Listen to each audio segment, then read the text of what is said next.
সুতরাং মদিনা শরীফের পূর্বের নাম হলো ইয়াসরিব। মুখস্থ থাকবে তো? মদিনা শরীফের আগের নাম কি? কলম পত্রিকায় দিয়েছিল বা ইন্টারনেটে। আমি আবার নতুন করে বলতে চাইছি না, আমি সামথিং টাচ দিচ্ছি, শোনেন। তিনি একজন পাগল নামে অবহিত একজন, তার স্ত্রী মুন্ডু নিয়ে ঘুরছিল না, সেই লোকটা দাবি করেছে আমি পাগল। আর পাগলের দ্বারাই কিন্তু কাজটা সম্ভব। সুতরাং মানুষের মস্তিষ্ক বিগড়ে গেলে বড় ভয়ানক ব্যাপার হয়ে যায়, সে চলতে পারে না পার্থিব জীবনে। মনে করে দেখুন, আপনাদের ইসালে সওয়াবের শুরু হওয়ার সময় সন্ধ্যা বেলাতে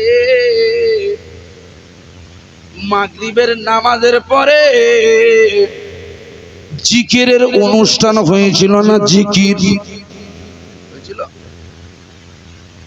সব জায়গায় জিকির করে না, ফুরফুরা সিলসিলা যেখানে আছে জিকির করে। আপনারা করেছেন, আলহামদুলিল্লাহ, করবেন। ফজরের নামাজ পড়ে করবেন। কেন মানুষ জিকির করে? কেন মানুষ জিকির করে? তার আত্মশুদ্ধি করার জন্য। ওই আত্মটা হলো, আল্লাহর নবী বলেছে, মানুষের এই সিনার ভিতরে একটি গোশত আছে, সেটাকে আমরা বলি দিল। ওই দিলটি নোংরা হয়ে যায় পৃথিবীর ভাইরাস থেকে, পৃথিবীর অন্যান্য জিনিস থেকে। মানুষ যখন চলাফেরা করে ওই জিনিসটি আস্তে আস্তে কালো হয়ে যায়, কালো। ওই কালোটাকে দূর করার জন্যে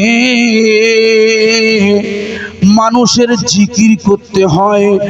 আল্লাহ আল্লাহ নামের জিকির করলে ওই দিল নামক বস্তুটি পরিষ্কার হয়ে যায়। একটু আওয়াজ দিয়ে বলবেন সুবহানাল্লাহ। নারে তাকবীর, নারে তাকবীর।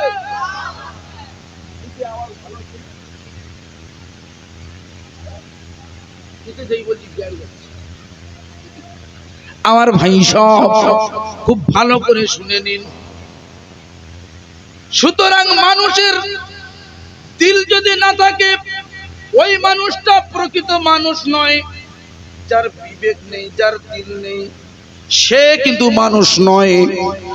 তদরূপ আমি কুরআনুল কারীম থেকে যে সূরাটি এনেছি, এই সূরাটির নাম হলো ইয়াসিন। এই ইয়াসিন শরীফটাকে আল্লাহর নবী বলছে কুরআন শরীফের তিল।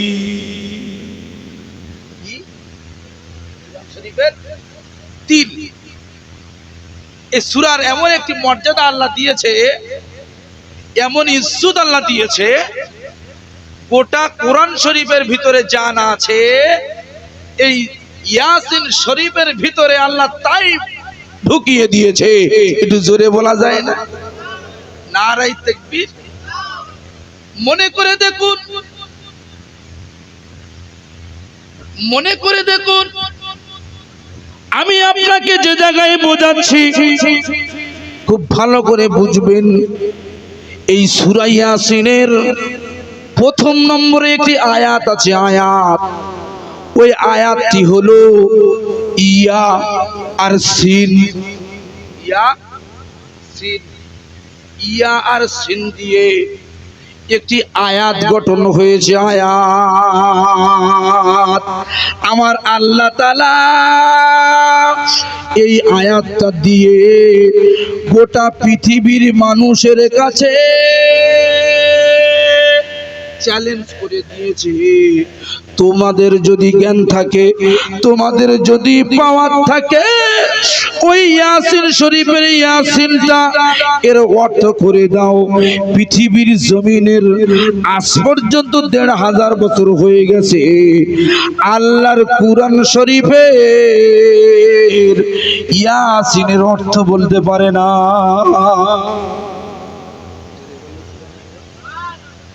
আপনাদের এলাকায় পেরেছে যারা কুরআনের তাফসীরবিদ, হাদিসবিদ, ইসলামিক পণ্ডিত, এরা সকলেই নাপারক স্বীকার করে, ব্যর্থতা ঘোষণা করে এরা ছেড়ে দিয়েছে যে গোটা পৃথিবীর জ্ঞানকে আমরা অন্বেষণ করতে পারি, কিন্তু সূরা ইয়াসিনের ইয়া আর সিনের এর ব্যাখ্যা বলতে পারি না। একটু জোরে বলা যায় না? মারাত্মক একটি ব্যাপার। এরা সবাই বলে দিয়েছে, কি বলে দিয়েছে ভালো করে শুনবে। আল্লাহর নবী বলছে, আল্লাহর কুরআনের গবেষকরা বলছে, এটি হলো হুরুফে মুকাত্তাত। এই বিষয়টাকে আমরা অর্থ করতে পারি না। জোরে বলবেন সুবহানাল্লাহ। সুতরাং ব্যাপারটা আমি বাদ দিয়ে দিই। এর পরের আয়াতে যাই। পরের আয়াতটা খুব ভালো করে শুনবেন। আল্লাহর কুরআন বলছে, ওয়াল কুরআনিল হাকিম। আমি আল্লাহ, আমি মাওলা, আমি শপথ করছি আল কুরআনুল কারীমের, যেটি বিজ্ঞানময়। আমি শপথ করছি বিজ্ঞানময় কুরআনের। কেন? তার পরের আয়াতটা খেয়াল করবে। আল্লাহর কুরআন বলছে যে ইন্নাকা লামিনাল মুরসালিন। হে নবী, আপনি নিশ্চয়ই রাসূলদের অন্তর্ভুক্ত। আমি বিজ্ঞানময় কুরআনের কসম করে বলছি, হে নবী, আপনি রাসূলদের অন্তর্ভুক্ত। কে বলছে? কে বলছে? আমার আল্লাহ বলছে। আমার আল্লাহ রাসূলের ব্যাপারে সার্টিফিকেট দিচ্ছে যে হে নবী, আপনি চিন্তিত হবেন না, আমি বলছি আপনি রাসূল। একটু জোরে বলা যায় না সুবহানাল্লাহ? আরো জোরে হয় না সুবহানাল্লাহ? নারায়ে তাকবীর। এখন ব্যাপারটা হলো, আল্লাহর কুরআনে বলছে, আল্লাহ আমি বিজ্ঞানময় কুরআনের কসম করছি। আমরা যারা এখানে বসে আছি, যারা কুরআন শরীফ তেলাওয়াত করি, এখন বর্তমান মাস হলো শাবানের মাস, বরকতের মাস। বাড়ি বাড়ি বাড়ি বাড়ি দেখবেন ওই আপনাদের ইমাম সাহেবের নেতৃত্বে কুরআন শরীফ তেলাওয়াত হয়। কুরআন, ঠিক না বেঠিক? এই কুরআন শরীফ তেলাওয়াত আপনারা করেন। কুরআন শরীফের ভিতরে আজ পর্যন্ত কি এই খাটবকুল তলায় বিজ্ঞান খুঁজে পেয়েছেন কেউ? সবাই পেয়েছেন কেউ? একটু হ্যাঁ হু দেন। চুপচাপ থাকলে মনে করবো নিশ্চয়ই তাহলে বিজ্ঞান খুঁজে পেয়েছেন আপনারা। আমি আপনাকে দেখাবো কুরআন শরীফে বিজ্ঞান আছে কোথায়, আমি আজকে দেখাইয়ে যাই। খুব ভালো করে শুনবেন। আমরা মনে মনে করি কুরআন হলো একটি ধর্মীয় কিতাব, এর বাইরে কোনো কিতাব নয়। আমি বলছি না, কুরআন শরীফ এটি শুধু ধর্মীয় কিতাব নয়, এটি হলো এক মারাত্মক কিতাব। যে কিতাবের ভিতরে আমার আল্লাহ এই মহাবিশ্বের সমস্ত তথ্য ভিতরে ঢুকিয়ে দিয়েছে। খুব ভালো করে বুঝবেন। আমি আপনাকে একটু ব্যাকগ্রাউন্ডে নিয়ে যাই। ব্যাকগ্রাউন্ডে মনে করে দেখুন, এখান থেকে ১৫০০ বছর আগে সালটির নাম আপনার প্রথমে লিখুন। সালটির নাম হলো ৬২১। কত সাল? ৬২১। আজকের কত আপনার? 2024 এভারেজ করলে 1500 বছর হয়। 1500 বছর আগে আল্লাহর নবী হুজুর আমার কাবার হাতিমে শুয়ে আছে। কাবা কোথায়? কাবার হাতিম বলে একটি জায়গা আছে, ওই হাতিম শরীফে শুয়ে আছে। কোন লেখক বলছেন না, উনি উম্মে হানির ঘরে শুয়েছিলেন, ফুবু আম্মা জান। ভালো করে বুঝবেন, আমি বিজ্ঞানটা বোঝাচ্ছি, বিজ্ঞান। এই জন্য আমি আপনাকে একটু ব্যাকগ্রাউন্ডে নিলাম, খুব ভালো করে বুঝুন। হঠাৎ করে ওই রজনীতে, যে রজনীতে আল্লাহর নবী শুয়ে আছে,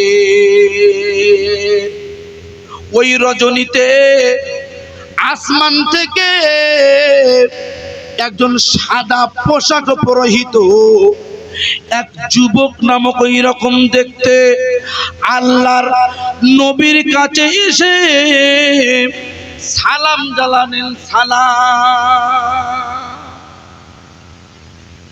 আসসালামু আলাইকা ইয়া রাসূলুল্লাহ, আসসালামু আলাইকা ইয়া হাবিবাল্লাহ। হুজুর আপনি উঠুন। হুজুর, আল্লাহ রসুল উঠলেন, আল্লাহর হাবিব উঠলেন এবং বললেন, ও ব্যক্তি, তুমি তো কোনো ব্যক্তি নয়, তুমি তো হলে আল্লাহর মালাইকা দূত, ফারিস্তা জিবরিল আমিন ওরফে রুহুল আমিন। তুমি তো আমার কাছে দিনের বেলা আসো, কিন্তু হঠাৎ করে রাতের বেলা কেন আসলে? তার কারণটা কি?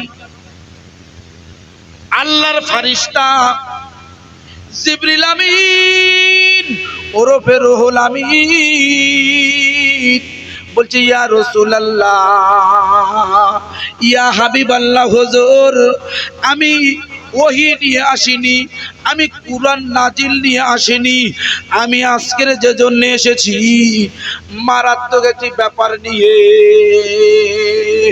ওই ব্যাপারটি হলো, আমার আল্লাহ আপনাকে এই পৃথিবীর জমিন থেকে তার আসমানে আরশে আজিমে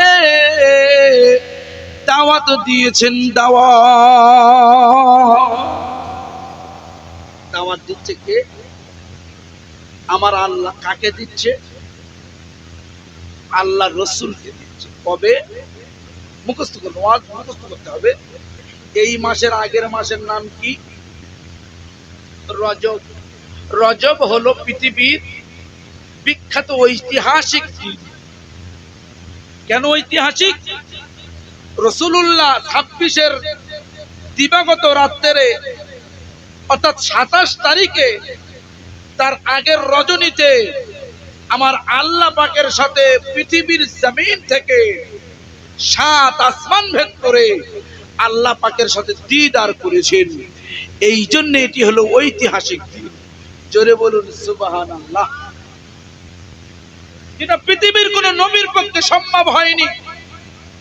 কোন নবী প্রথম আসমান টপকাননি, কোন নবী চাঁদে ওঠেননি, কোন নবী আল্লাহ পাকের আরশে আজিম দেখেননি, কিন্তু সেই সৌভাগ্য যাকে দিয়েছেন তিনি হলেন একমাত্র আমার নবী মুহাম্মদুর রাসূলুল্লাহ ওরফে হাবিবুল্লাহ। একটু জোরে বলা যায় না সুবহানাল্লাহ? জিবরিল আমিন বলছে, হুজুর, ইয়া রাসূলুল্লাহ, ইয়া হাবিবাল্লাহ, হুজুর আপনি আমার সাথে চলুন। কোথায়? বলে, হুজুর আসুন না। হুজুরকে নিয়ে আবে জমজমের পানির কাছে গেলেন। আবে জমজমের পানির কাছে গিয়ে হুজুরের সিনাটাকে ফেড়ে দিলেন। সিনা, বুকটা ফেড়ে দিলেন, চেস্ট এটা ফেড়ে দিয়ে বুকের ভিতরে যে সমস্ত বস্তু থাকে, তিল, কলিজা, ফ্যাপসা, এগুলো বার করলে একটি স্বর্ণের পাত্রে রাখলেন। স্বর্ণ, স্বর্ণের পাত্রে রেখে আবে জমজমের পানি দিয়ে সেগুলিকে ধৌত করলেন, পরিষ্কার করলেন। আল্লাহর নবীর তিল মুবারক, ফ্যাপসা মুবারক আরো অন্যান্য জিনিসগুলো নিয়ে ধুয়ে আবার তার ভেতরে ঢুকিয়ে দিয়ে ওখান থেকে সেলাই করে দিলেন। আল্লাহর রহমতের কুদরতের ওসিলায় আবার পুনরায় নূতন হয়ে যায়। আল্লাহর নবীকে বলছেন, হুজুর আপনি এই বোরাকে উঠুন, যে বোরাকটি গাদার চাইতে একটু বড়, তার দুটি ডানা আছে, ললাটে লেখা আছে লা ইলাহা ইল্লাল্লাহু মুহাম্মাদুর রাসূলুল্লাহ। এই বোরাক নামক ওই জন্তুর উপরে বসিয়ে ওখান থেকে উনি রওনা করে দিলেন। যেতে যেতে যেতে যেতে আল্লাহর ফেরেশতা বলছেন, হুজুর এই জায়গাটাই একটু নাম, হুজুর এই জায়গাটা একটু নাম। আল্লাহ রাসূল দেখছেন এই জায়গাটা হলো শস্য শ্যামলা, ক্ষেত খামারে পরিপূর্ণ, খাজুর গাছ দিয়ে ভরা। আল্লাহ রাসূল বলছেন, ভাই জিবরাইল, ও ভাই জিবরাইল, আপনি আমাকে রাতের গভীরে শেষ অংশে ঠিক এই রকম একটি সময়ে, রাতের শেষ ভাগে মেরাজ ঘটেছে, রাতের শেষ ভাগে আপনার যে ভাগে বসে আছেন, খুব কঠিন একটি সময়, যে সময় শয়তান মানুষকে ওয়াসওয়াসা দেয়, যে সময় শয়তান মানুষকে পিঠে কিল মারে, বাড়িতে ঘুমা। আমি যেখানে বসেছিলাম মসজিদে, ওখানে একজন অলরেডি আমার মুরব্বী শুয়ে আছে। আমি জিজ্ঞেস, ভাই আপনি ওয়াজ শুনবেন না? যে হ্যাঁ শুনছিলাম এতক্ষণ, আমার বাড়ি সেই ঘোড়া দলে, এর ঘুম পেয়েছে, ঘুমাচ্ছে, মানে ওকে গ্রাস করে নিয়েছে, ঘুম পাড়িয়ে দিয়েছে। অন্তত শয়তান বলছে, তিনি আবার রাগ করে শোনে, আবার রাগ করবে। শয়তান ওদের ওয়াজ না শুনে না, যত মসজিদের দাবায় শোক, দাবায় শুইয়ে দিয়েছে। আমার ভাই সাহেব খুব ভালো করে বুঝবেন, এই জন্য সময়টা হলো পবিত্র। এই পবিত্র সময়ে আপনাকে যেটা আমি বোঝাচ্ছি, এই পবিত্র সময়ে আল্লাহর নবী বলছেন, ও ভাই জিবরাইল এই জায়গাটার নাম কি? জিবরাইল বলছেন, হুজুর এই জায়গাটির নাম হলো ইয়াসরিব।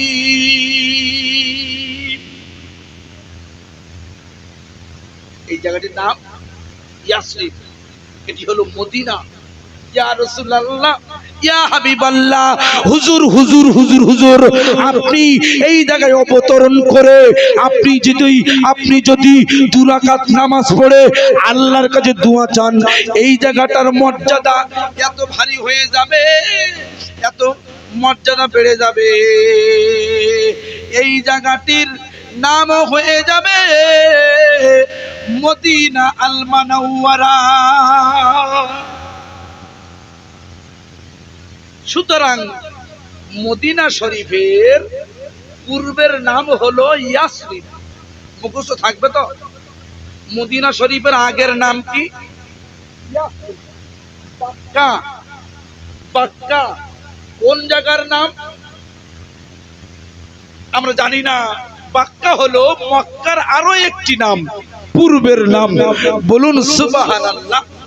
আমার ভাই সব ওখানে হুজুর নামলেন, 2 রাকাত নামাজ পড়লেন। জিবরিল আমিন বললে, ইয়া রাসূলুল্লাহ, ইয়া হাবিবাল্লাহ, হুজুর হুজুর হুজুর হুজুর আপনি এই জায়গায় হিজরত করে আপনার পরবর্তী জিন্দেগি কাটাবেন। এই জায়গাটির নাম ঘোষণা হলো মদিনা আল মুনাওয়ারা। হুজুর রওনা দিলেন, উনিও যাচ্ছেন, জিবরিল আমিন যাচ্ছে। যেতে যেতে যেতে যেতে আরো একটি জায়গায় আল্লাহর নবীকে অবতরণ করতে বললে, ও ভাই জিবরাইল, ও ভাই জিবরাইল, এই জায়গায় কেন নামবো? ওই সময় জিবরিল আমিন বলছেন, ইয়া রাসূলুল্লাহ, ইয়া হাবিবাল্লাহ, হুজুর আপনি চিন্তা করবেন না, এটি কোনো চাইতাই জায়গা নয়, এটি কোনো যেন তেন জায়গা নয়। এই জায়গাটি হলো মাদায়েন। মাদায়েন, ভাই মাদায়েন কোথায় অবস্থিত? কিচ্ছু জানেন না? মাদায়েন গো মিশরে অবস্থিত। মনে করে দেখুন, আল্লাহর নবী মুসা কালিমুল্লাহ আল্লাহর কাছে ফরিয়াদ করছিল, আল্লাহ আমি আপনাকে দেখব। কে বলছে? নবী মুসা কালিমুল্লাহ হুজুর আল্লাহকে দেখবে বলে আবেদন করছে। আল্লাহ তার আবেদন নামঞ্জুর করে উনি এতটুকু মঞ্জুর করেছেন, হে নবী মুসা, আপনি আমাকে দেখবেন আপনার পক্ষে সম্ভব নয়, তবে আমার নূরটাকে আপনি দেখতে পারেন। চলে আসুন তুরে সিনা। বলুন সুবহানাল্লাহ। এই জায়গাটি হলো, এটি হলো মাদায়েন। এই মাদায়েনটি হলো মিশরে অবস্থিত। মিশরের জমিনে যখন যাচ্ছে উড়ে উড়ে উড়ে উড়ে বো রাখে, আল্লাহর নবীকে বলে, হুজুর এই জায়গায় 2 রাকাত নামাজ পড়ুন। এই জায়গাটি বড় পবিত্র জায়গা। আল্লাহর নবী নামলেন, 2 রাকাত নামাজ আদায় করলেন, ওখানে দোয়া করলেন, আবার রওনা শুরু করলেন। যেতে যেতে যেতে যেতে যেতে যেতে যেতে যেতে এমন একটি জায়গায় এসে গেলেন। ওই জায়গাটি আমার আপনার সকলের চেনা। বর্তমান বিশ্ব যেখানে গেজাগেজি বাঁধায়, বর্তমান বিশ্বের দাদারা, বিশ্বের নেতারা তাবড় নেতারা যেখানে বোম্বিং চালায়, যেখানে কচুকাটা করে মুসলমানদের, ওই জায়গাটির নাম হলো বাইতুল মুকাদ্দিস। আল্লাহর হাবিব ওই জায়গায় গেলেন। জেরুজালেম, যার অপর নাম জেরুসালেম। বোঝা যাচ্ছে? বোঝা যাচ্ছে? ঠিক জায়গায় নিয়ে যাব, শুনুন, ধৈর্য ধরে শুনছে কজন আছেন? আমি তো মনে মনে ভাবছিলাম যে আমি গেলে হয়তো 4-5 জন থাকবে। আল্লাহ শুকরিয়া, আপনারা সবাই আছেন অন্তত। আমার ভাইজন, বর্তমান ইসরায়েলের পরিস্থিতি বড় খারাপ না ভালো? যদি জোরে বলুন না। বড় খারাপ। শুধু খারাপ নয়, আমরা তো তবু শান্তিতে বসবাস করছি বিভিন্ন রাজনৈতিকের চাপেও, কিন্তু ওখানে এমন কঠিন পরিস্থিতি চলছে, ঈমানওয়ালাদের ঈমান বাঁচানো মুশকিল হয়ে যাচ্ছে। তবুও তারপরেও ওই প্যালেস্টাইনের ঈমানওয়ালারা ঈমানের বলে বলিয়ান হয়ে গেল জুম্মা, তার আগের জুম্মা দিনে। আজকের তো জুম্মা, তাই তো? আজকের তো জুম্মা, গেল জুম্মায় বাইতুল আকসায় 20,000 লোককে নিয়ে, 20,000 মুসল্লিকে নিয়ে জুমার নামাজ অনুষ্ঠিত করে প্রমাণ করেছে পৃথিবীর জমিনে ঈমানদারদের মতো কোনো পাওয়ার পৃথিবীর জমিনে না। ঈমানদার যাদের কলিজায় ঈমান থাকবে, তাদের কোনো বন্দুক লাগে না, বোম লাগে না, কোনো কার্গো প্লেন লাগে না, কোনো অস্ত্র লাগে না। ঈমানদারদের ঈমানটাই যথেষ্ট। পৃথিবীর এমন কোন শক্তি, এমন কোন মায়ের লাল জন্ম হয়নি যে অস্ত্র দেখিয়ে, ভয় দেখিয়ে, আতঙ্ক করে একজন ঈমানদারদের ঈমানটা ওই সিনা থেকে বার করে নেবে। এরকম কোন শক্তি আমার আল্লাহ পৃথিবীতে অবতীর্ণ করেনি। একটু জোরে বলা যায় না সুবহানাল্লাহ? আরো জোরে হবে না সুবহানাল্লাহ? আমার ভাই সব খুব ভালো করে বুঝবেন, এই জায়গাটি হলো মারাত্মক জায়গা। আল্লাহর নবী ওখানে পৌঁছে গেছে। হুজুর যখন পৌঁছেছে, আল্লাহর কুরআন বলে দিয়েছে কি জানেন? কুরআন শরীফ কাল সকালবেলা খুলবে, দেখবে বানি ইসরাইল। কি নাম? বানি ইসরাইল। এটি হলো একটি কুরআনের সূরা। এই কুরআনের সূরাতে বানি ইসরাইলে দেখবেন প্রথম নম্বরেই আমার আল্লাহ বলে দিয়েছে, কি বলে দিয়েছে শুনে নিন। সুবহানাল্লাযী আসরা বিআবদিহি লাইলাম মিনাল মাসজিদিল হারাম ইলাল মাসজিদিল আকসা। পবিত্রময় সত্তা তিনি, যিনি পবিত্র রজনীতে তার প্রিয় বান্দাকে এবং রাসূলকে বাইতুল হারাম থেকে বাইতুল মুকাদ্দাস পর্যন্ত ভ্রমণ করিয়েছে। বলুন সুবহানাল্লাহ। ওখান থেকে আমার আল্লাহ সরাসরি আসমানে তার মেরাজ নিয়েছিলেন। মনে করে দেখুন, আল্লাহর নবী, আল্লাহর হাবিব, আপনাকে আমি ভাবাচ্ছি, ভেবে দেখুন, রসুল আমার খানায় কামায় একদিন বসেছিলেন হেলান দিয়ে, ফিরে এসে আমি আপনাকে নিয়ে যাব। তার আগে বলছি, খুব ভালো করে শুনবে। আবু জেহেল একটি কোশ্চেন করেছিল, ও নবী মুহাম্মদ, আপনি এখানে বসে আছেন কেন? আপনি বাড়ি যাবেন না? সারা রাত তো এখানে। আল্লাহ, আমি যাব না, আমি এক্ষুনি মেরাজ থেকে এলাম, তো এই জন্য একটু ক্লান্ত শ্রান্ত, একটু বাঁধে যাব। আমি এক্ষুনি ওই বাইতুল মুকাদ্দাস ভ্রমণ করে এই সবে এলাম। আর যাই নয়, আবু জাহেল হা হা করে হেসে উঠে রাসূলকে তিরস্কার করছে। হে নবী মুহাম্মদ, আপনি নবী দাবি করে থাকতেন, আপনি নবী দাবি করেছেন, কিন্তু আমরা আগে ভাবতাম পাগল, এখন দেখছি ডবল পাগল। বলছে কেন? যে এখান থেকে বাইতুল মুকাদ্দাস, আবু জেহেল বলছে এখান থেকে বাইতুল মুকাদ্দাস 1 কিলোমিটার নয়, টানা 1600 মাইল রাস্তা। কত মাইল? 1600 মাইল। অর্থাৎ মাইল আলাদা, কিলোমিটার আলাদা, ঠিক না বেটি? কিলোমিটার কম, মাইল বেশি।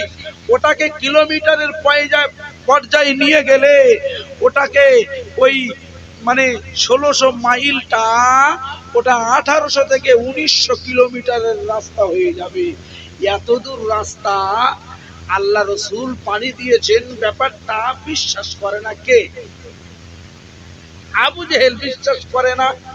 আমার বন্ধু খুব ভালো করে বুঝবেন, বিশ্বাস করবে কি? যে বিশ্বাস করবে সে ঈমানওয়ালা হয়ে যাবে। আবু বকর বিশ্বাস করেছে, ঈমান পেয়েছে। আবু জেহেল বিশ্বাস করেনি, বেঈমান হয়েছে, তার বাড়িতে বাথরুম হয়ে গেছে। আমার বন্ধুরা, ওই বাইতুল মুকাদ্দাসে আল্লাহর নবী উপস্থিত হয়েছে। গিয়ে দেখে ওই মসজিদের ভিতরে, যে মসজিদের ভিতরে ইসরাইলের অবৈধ সেনাবাহিনীরা এরা লাগাতার বুট পরে, জুতা পরে মসজিদকে অবমাননা করছে। এই সেই মেঝে, এই সেই জায়গা, এই সেই মসজিদ, যে মসজিদে পৃথিবীর এমন কোন নবী নয়, পৃথিবীর এমন কোন নবী নেই ওই মসজিদে অবস্থান করেনি। আমার রাসূল সহ 1 লক্ষ মতান্তরে 2,24,000 নবী ওই মসজিদে উপস্থিত হয়েছে। নামাজের অনুষ্ঠান কি হবে? নামাজের অনুষ্ঠান হবে। নামাজ পড়তে গেলে আমরা ফজরের নামাজ পড়বেন, ইমামের প্রয়োজন হয় মসজিদে।